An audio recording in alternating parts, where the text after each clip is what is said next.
వి gold trusted gold buyers మీరు తాకట్టు పెట్టిన బంగారాన్ని విడిపించి ఈ రోజు ఉన్న మార్కెట్ ధరకు కొనబడను 7771077720.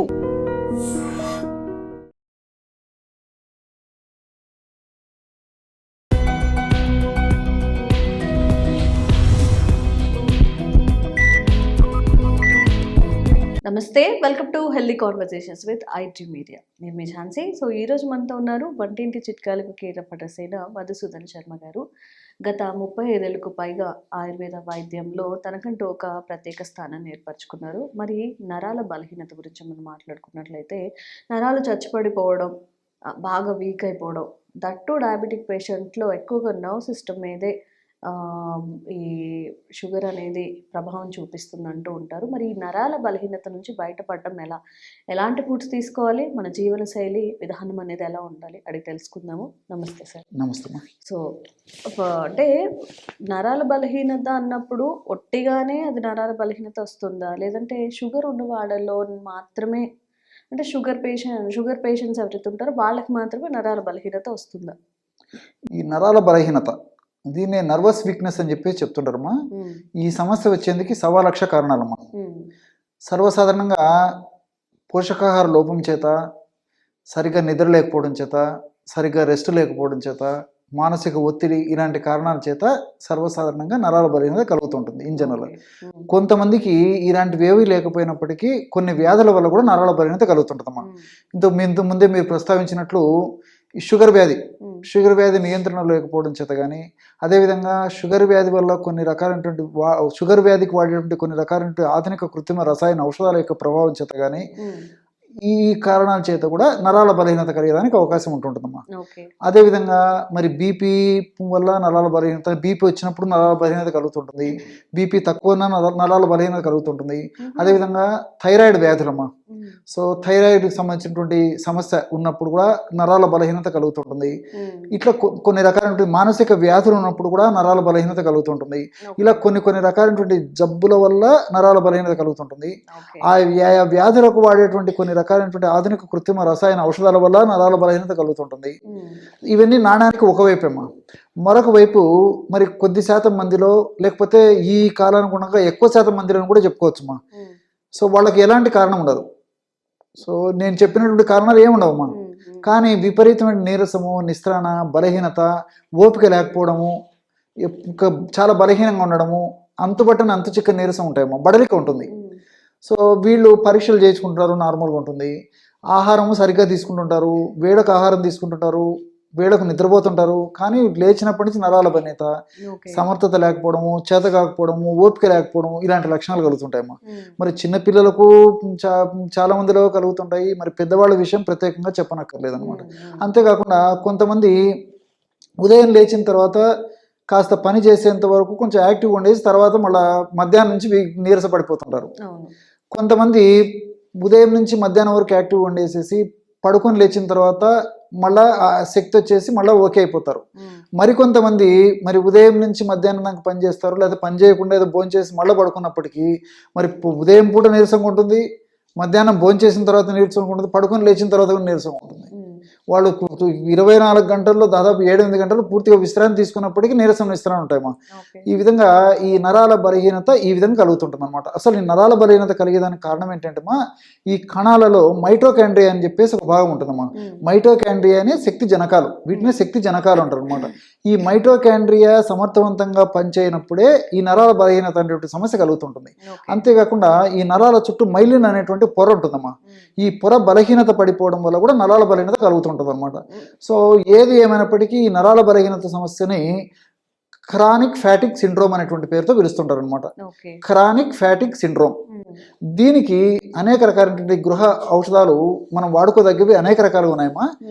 ఆయా వ్యాధులకు తగినటువంటి ఔషధాలు సేవిస్తూ కూడా ఇది వాడుకోవచ్చు. ఏ సమస్య లేనటువంటి వాళ్ళు, కేవలం నరాల బలహీనత సమస్య ఉన్నటువంటి వాళ్ళు కూడా ఇప్పుడు మనం చెప్పుకోబోయేటువంటి ఔషధం వాడుకోవచ్చు అమ్మా. కేవలం 4 పదార్థాలమ్మా. సో ఉసిరిక చూర్ణం 20 గ్రాములు, లవంగాల చూర్ణం 20 గ్రాములు, వామును వేయించి చేసినటువంటి చూర్ణం 20 గ్రాములు, దాల్చిన చెక్క చూర్ణం 20 గ్రాములు. అట్లే ఈ యొక్క వాము చూర్ణాన్ని కూడా వామును కూడా కాస్త వేయించాలమ్మా.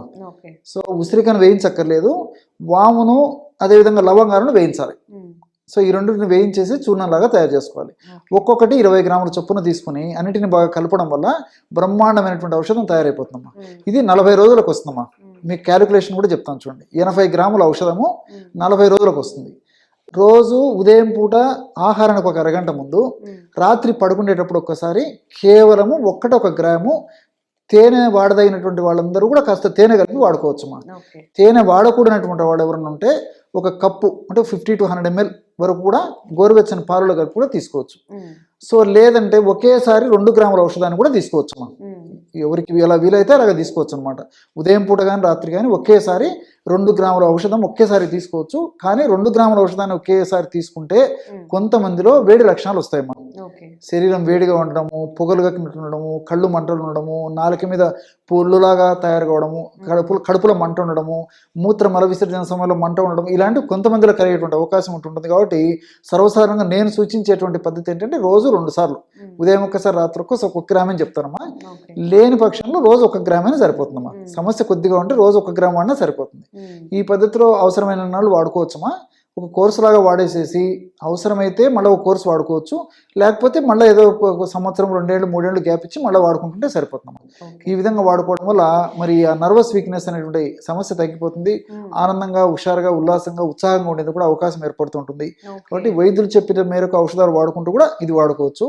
మనం ఆధునికంగా ఆలోచన చేసినప్పటికీ ఉసిరికలో క్లోరోజెనిక్ యాసిడ్ అనేటువంటి రసాయన పదార్థము, క్యాంఫరాల్ అనేటువంటి రసాయన పదార్థము, ఇవన్నీ కూడా ప్రత్యక్షంగా పరోక్షంగా ఈ యొక్క నరాలకు చైతన్యాన్ని కలగజేసేందుకు, నరాలకు శక్తినిచ్చేందుకు ఉపయోగపడతాయమ్మా. అంతేకాకుండా ఉసిరికలో ఉన్నటువంటి సి విటమిన్ వ్యాధి నిరోధక శక్తిని పెంచేందుకు, దేహంలో ఉన్నటువంటి ఇన్ఫ్లమేషన్ అనేటువంటి ప్రక్రియను తగ్గించేందుకు, ఇన్ఫ్లమేషన్ రాకుండా ఉండేందుకు కూడా ఈ ఉసిరికలో ఉన్నటువంటి ఈ యొక్క విటమిన్ సి ఉపయోగపడుతుంది. అదేవిధంగా వాములో ఉన్నటువంటి థైమాలు, థైమోక్వినాలు, ఫ్లేవనాయిడ్స్, కార్బోకాలు, ఇలాంటి అనేక రకాలైన రసాయన పదార్థాలు కూడా ప్రత్యక్షంగా పరోక్షంగా మనకు శక్తినిచ్చేటువంటి మైటోకాండ్రియాల సంఖ్యను పెంచడమే కాకుండా వాటి యొక్క పనితీరును పెంచేందుకు కూడా ఉపయోగపడతాయమ్మా. అదేవిధంగా లవంగాల్లో యూజినాల్ అనేటువంటి రసాయన పదార్థం ఉందమ్మా. ఈ యూజినాల్ అనేటువంటి రసాయన పదార్థం ఏం చేస్తుందంటేమా, మెదడులో మనకి ఎస్టైల్ కొలిన్ అనేటువంటి పదార్థాన్ని ఉత్పత్తి బాగా చేస్తుంది. ఎప్పుడైతే ఎస్టైల్ కొలిన్ అనేటువంటి రసాయన పదార్థం ఉత్పత్తి బాగా జరుగుతుందో మనకు మానసిక ఒత్తిడి తగ్గిపోతుంది. నరాల బలహీనత మానసిక ఒత్తిడి వల్ల కలుగుతుంటుందమ్మా. ఈ మానసిక ఒత్తిడి ఎప్పుడైతే తగ్గిపోతుందో మనకు ఆ నరాల బలహీనత సమస్య నుంచి బయటపడవచ్చు. సో ఎస్టైల్ కొలిన్ అనేటువంటి రసాయన పదార్థం యొక్క ఉత్పత్తిని పెంచేసి మానసిక ఒత్తిడిని తగ్గించి నరాల బలహీనత తగ్గించేందుకు కూడా ఈ లవంగాలు ఉపయోగపడతాయమ్మా. అంతేకాకుండా ఇతర అనేక రకాల పోషకాలు కూడా నరాలను చైతన్యవంతం చేసేందుకు లవంగాలు ఉపయోగపడతాయి. చిట్ట చివరగా దాల్చిన చెక్కలో ఉన్నటువంటి సిసమిక్ యాసిడ్, సినమాల్డిహైడ్, ఇవన్నీ కూడా మైటోకాండ్రియా సంఖ్యను పెంచడమే కాకుండా మైటోకాండ్రియాను శక్తివంతంగా, సమర్థవంతంగా పనిచేసేందుకు ఉపయోగపడడం వల్ల మనకి ఆ నీరసము, నిస్సరణ, బలహీనత, అంతు చిక్కని బడలిక ఇవన్నీ తగ్గేందుకు అవకాశం ఉంటుందమ్మా. ఓకే. సో ఒక చిన్న టిప్ చాలా అద్భుతంగా పనిచేస్తుంది. సూక్ష్మంలో మోక్షమమ్మా. తప్పకుండా ట్రై చేయండి. Thank you. ఓకేమ్మా. And for more videos, please subscribe to iDream. Please subscribe to iDream. Please subscribe iDream. And please subscribe to iDream. For more videos, subscribe to iDream. please like, share and subscribe to the channel. Congratulations, iDream. Subscribe to iDream. Subscribe to iDream. So subscribe to iDream Media. iDream team అందరికి huge congratulations. Please subscribe iDream Media. Please subscribe to iDream. Subscribe iDream. Please subscribe to iDream. iDream అంటే నా కళల ఛానల్ను subscribe చేసుకున్న నోరు తిరుగుతలేదు, మీరైతే గంట గుర్తు కొట్టండి. For more such videos, please subscribe to iDream. Subscribe to iDream. Please subscribe to iDream. Please subscribe iDream Media. Please do subscribe to iDream. Please subscribe to iDream Media. For best entertainment and information, please subscribe iDream. And don't forget to subscribe to iDream.